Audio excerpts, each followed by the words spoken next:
How you doing? I'm Callan and this is Slapped Ham. Today we're looking at some terrifying cases of people who have woken up in their own graves.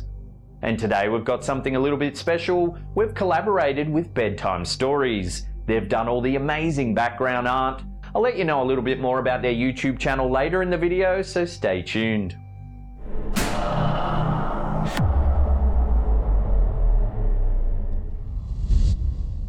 If you've ever visited Broring in Hertfordshire, England, you may be familiar with the story of Matthew Wall, one of the most famous people who woke up in their graves.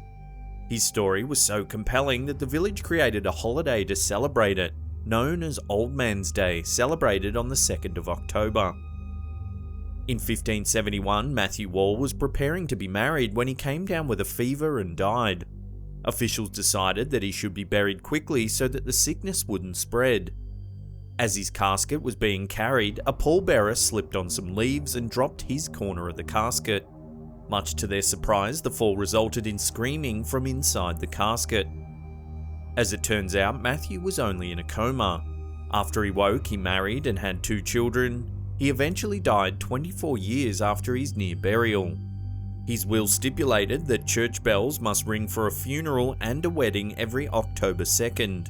And that the area where the casket was dropped must be swept of leaves on that same day. These traditions became part of Old Man's Day. 30-year-old Essie Dunbar had suffered from epilepsy for much of her life. In 1915, she had an attack bad enough for a doctor to be called.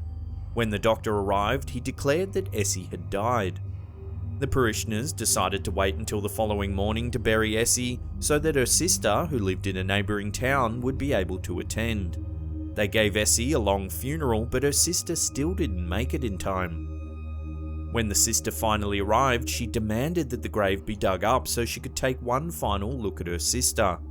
The ministers agreed and the grave was exhumed. When the coffin was unsealed, those watching were shocked when Essie sat up and smiled at her sister. The 3 attending ministers were so startled they fell into the open grave, one breaking a rib. The other mourners fled in a fit of hysteria, believing Essie to be a ghost. Essie lived for another 47 years, but the locals never quite trusted her after the incident. Some believed that she was a zombie that had returned from death.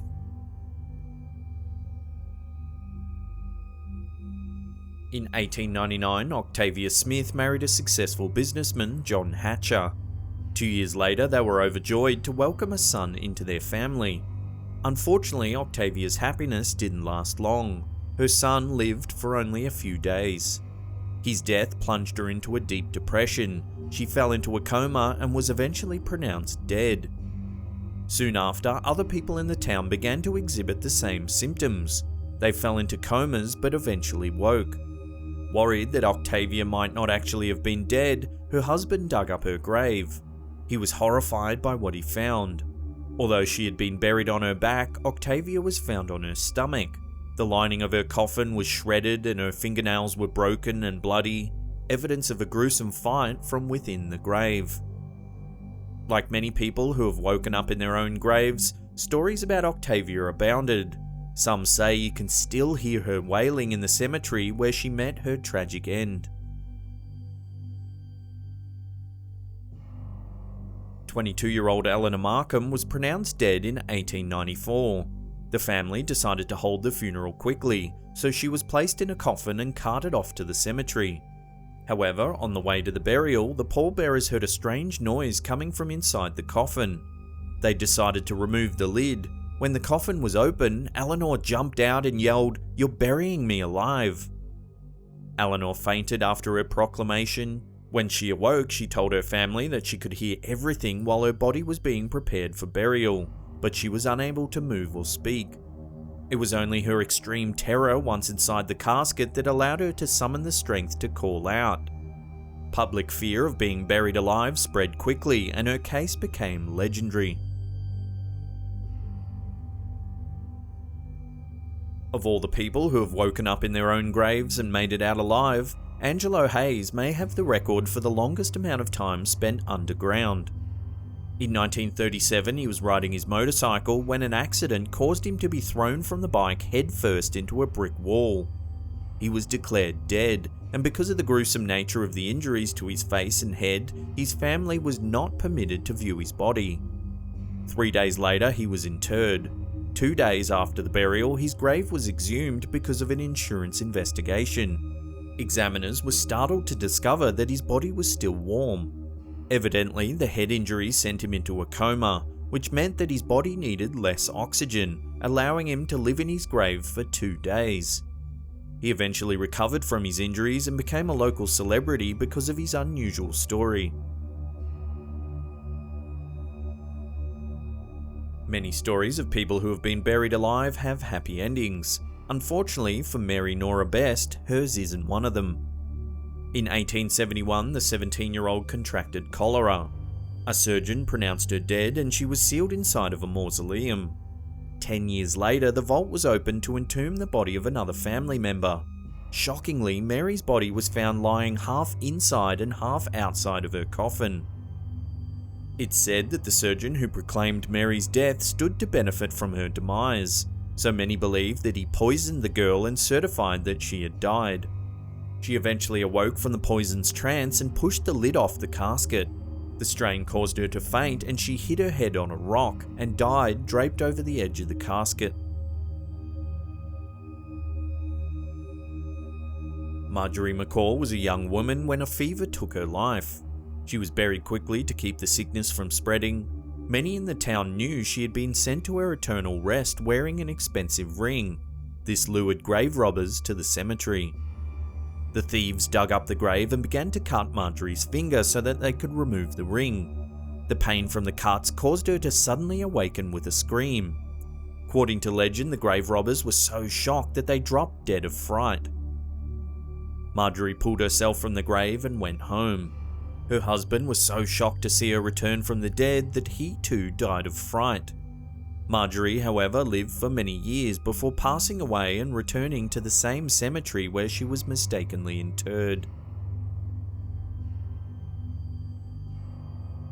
When Catherine Boger died in 1893, her doctor tested thoroughly to make sure she was deceased before placing her in the ground. This didn't stop her from becoming one of the most legendary buried alive cases in history. A while after Catherine was placed in her grave, someone told her husband that because Catherine was prone to hysteria, she may have been declared dead mistakenly and buried alive. The thought plagued the husband until he was nearly driven mad by it. To calm his mind, the grave was exhumed. To his horror, Catherine was now lying on her stomach in the casket. The lid of the coffin was broken, her clothes were torn to shreds, and her body was covered in bruises and scratches. Clearly, her eventual death in the coffin had not been a peaceful one. In 1723, Maggie Dickinson found herself pregnant. For whatever reason, she chose to conceal the pregnancy. It's unclear whether the child was stillborn or murdered shortly after birth, but the baby's dead body was eventually found alongside a river. Maggie was charged with killing the child and sentenced to death by hanging. On September 2, 1724, the sentence was carried out and Maggie went to the gallows. After her hanging, her family took possession of her body, placed it in a coffin and set off for the cemetery. They stopped along the way at a pub, at which point someone saw the lid of the coffin moving. Upon opening the coffin, they found Maggie alive and well. Courts determined that because the sentence of hanging had in fact been carried out, Maggie was free from further prosecution. She lived for another 40 years, known as Half-Hangant Maggie. Before we get to that number one spot and take a look at one of the most horrifying cases of being buried alive ever recorded, remember to hit that subscribe button and turn on channel notifications. That way you'll be updated about all our latest videos.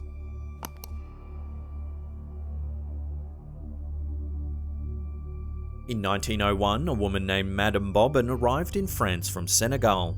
She was apparently suffering from yellow fever, so she was quickly placed into seclusion, where she eventually died. She was stiff and pale, but one of the nurses who attended Madame Bobin noted that the body remained warm. She believed that the woman had been buried prematurely. Madame Bobin's father eventually heard these rumours and had the grave exhumed. What he found was truly horrifying. Evidently, Madame Bobin had been pregnant when she was buried. The baby had been born in the coffin and eventually died alongside the mother.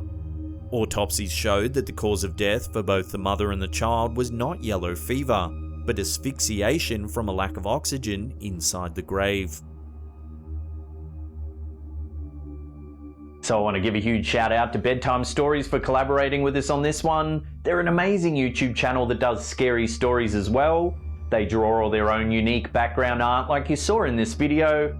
There's a link to their channel in the description box below. I highly recommend you jump over and check them out. If you like what you see, show them some love and give them a subscribe. So remember to head on over to Bedtime Stories and check out their channel. The link's in the description box below. Hit that thumbs up button if you enjoyed their art. And that's it for me. I'll see you all next time.